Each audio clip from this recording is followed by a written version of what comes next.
Bonjour, je me présente. Laurie Caron, cofondatrice et chimiste pour le laboratoire Phytokémia.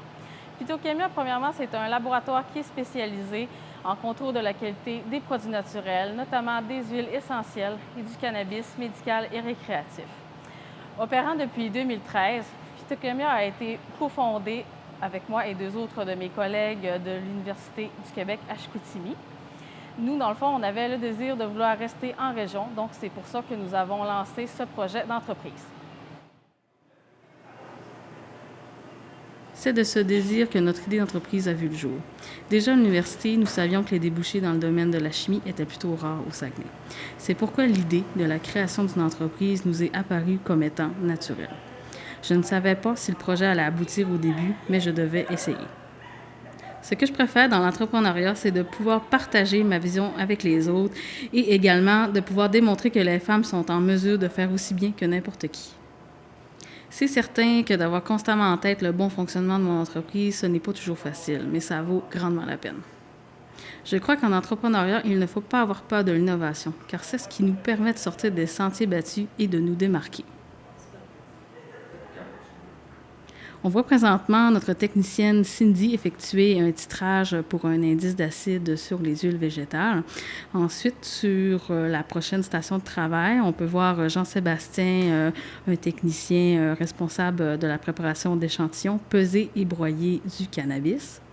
Et finalement, on peut voir ici Patrice, le responsable laboratoire, qui est en train de préparer des injections pour le HPLC.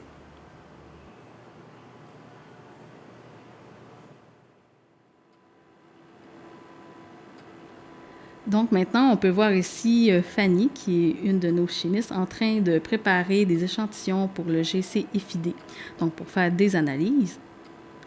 Par la suite, on retrouve encore une fois Patrice qui est en train de préparer l'ICP-MS pour effectuer des analyses de métaux lourds.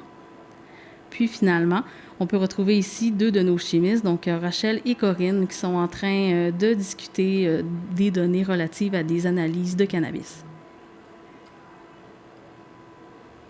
Le numérique et les technologies pour notre entreprise sont des incontournables, car cela nous a permis d'augmenter grandement notre productivité et notre visibilité à l'international.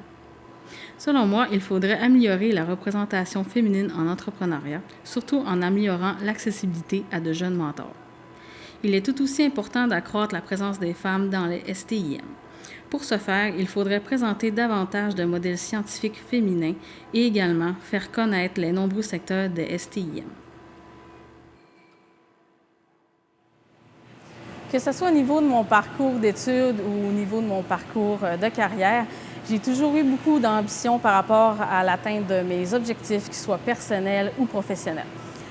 Au niveau de la carrière, ça a toujours occupé une grande place dans ma vie parce que je me suis toujours beaucoup réalisée en tant que personne. Donc, que ce soit au début au niveau du domaine scientifique ou que ce soit maintenant à travers l'entrepreneuriat. Je vous dirais que ce choix de carrière-là apporte souvent beaucoup de défis et souvent aussi des difficultés, mais je vous dirais que chaque moment en a valu la peine, vraiment.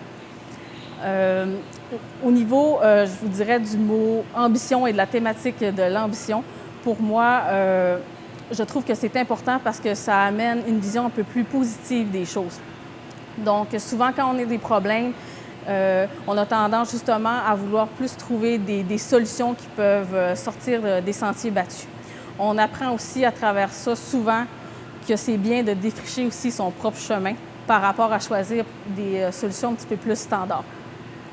Je vous dirais également de jamais hésiter à être créatif dans qu'est-ce que vous faisiez, même si c'est dans des parcours souvent et des domaines qui peuvent s'y prêter un peu moins, comme par exemple les sciences. En terminant, je vous dirais que c'est important d'essayer des choses dans la vie, que ce soit au niveau de votre parcours d'études, de votre parcours de carrière, parce que souvent, si on n'essaie pas des choses, on ne peut pas savoir si ça peut fonctionner. Puis, vivre dans le doute, je vous dirais que c'est pire que d'avoir essayé quelque chose qui n'a pas fonctionné.